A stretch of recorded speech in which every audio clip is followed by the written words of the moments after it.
Biography খুব গুরুত্বপূর্ণ একটা বিষয়।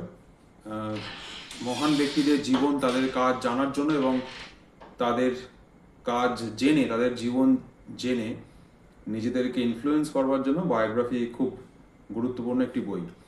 কিন্তু বেশিরভাগ ক্ষেত্রেই যখন বায়োগ্রাফি লেখা হয়, যারা বায়োগ্রাফি লেখেন তারা যে মানুষের বায়োগ্রাফি লিখছেন তার জন্ম, তার ছোটবেলায় শিক্ষা, তার কর্মজীবন, পরবর্তীকালে তার মৃত্যু এবং কেন তাকে আমরা মনে রাখি, মোটামুটি এই লেখার মধ্যেই থাকেন। ফলে বেশিরভাগ ক্ষেত্রেই বায়োগ্রাফিগুলো একটু একপেশে ধরনের। কিন্তু আমি আজকে যে বায়োগ্রাফির জীবনীমূলক যে বইটি দেখাবো সেটি একটি অনন্য সাধারণ কাজ। বইটাকে দেখিনি, দেখতে পাচ্ছেন নিশ্চয়ই, রোলার লেখা বই রামকৃষ্ণের জীবন। এবার এই বইটা কেন অদ্বিতীয়, কারণ এই বইতে যে গতানুগতিকভাবে রমারোলা রামকৃষ্ণদেবের কত তারিখে জন্ম, তার ছোটবেলা কেমন ছিল, তিনি কোন সময়ে ঈশ্বরে বিশ্বাসী হলেন বা কখন দক্ষিণেশ্বরে এলেন, এই যে গতানুগতিক যে জীবনী লেখার একটা ধাঁচ, সেই ধাঁচে একেবারেই লেখেনি।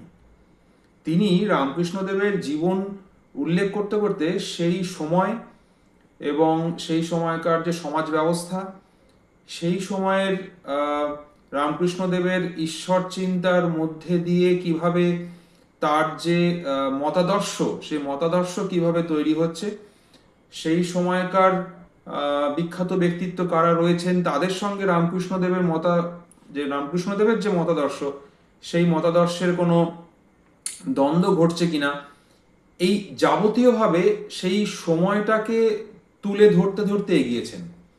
এবং তার ফলে যেটা হয়েছে, শুধুমাত্র যে জীবনী তা নয়, এই বইটায় রমারোলা তার তার যে নিজস্ব দার্শনিক ভাবনা, সেই ভাবনার একটা পরিচয় ঘটিয়েছেন।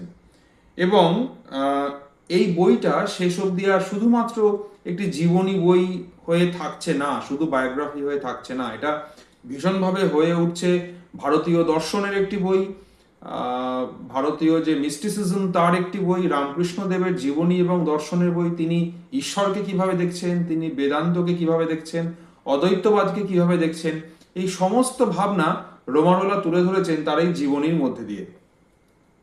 আমি এই বইটায় যে অধ্যায়গুলো রয়েছে, সেই অধ্যায়গুলোর একটু উল্লেখ করলেই বোঝাতে পারবো যে কিভাবে বায়োগ্রাফিটা লেখা হচ্ছে। প্রথম অধ্যায় শৈশব লীলা, তারপরে মা কালী, যেখানে রামকৃষ্ণদেবের যে ঈশ্বরের যে তিনি মা কালীকে কিভাবে দেখতেন সেই ভাবনার একটা চমৎকার লেখা রয়েছে।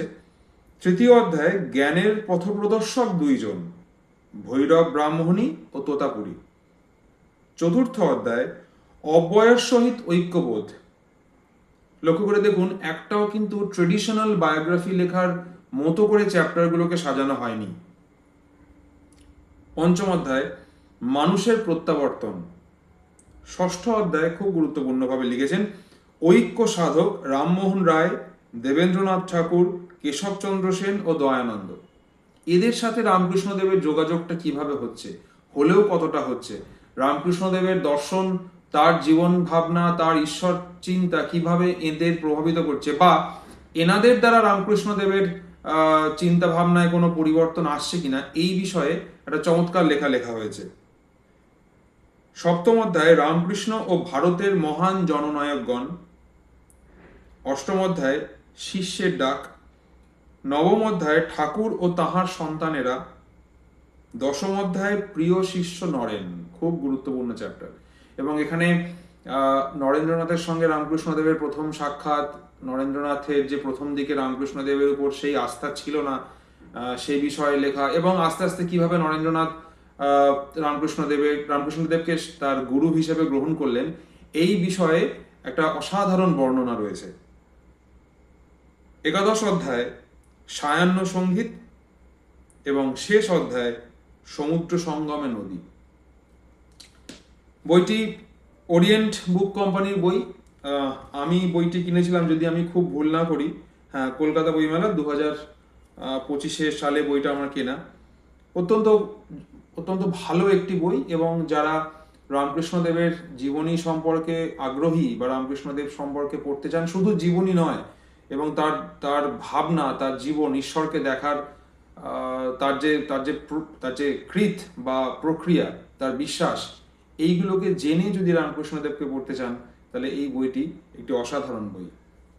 আমি এই বইটার আজকে একটু পরিচিতি ঘটালাম। ইচ্ছা আছে এই বইটি নিয়ে যদি বিস্তারিতভাবে কখনো কথা বলা যায়, অবশ্যই সেই চেষ্টা করব।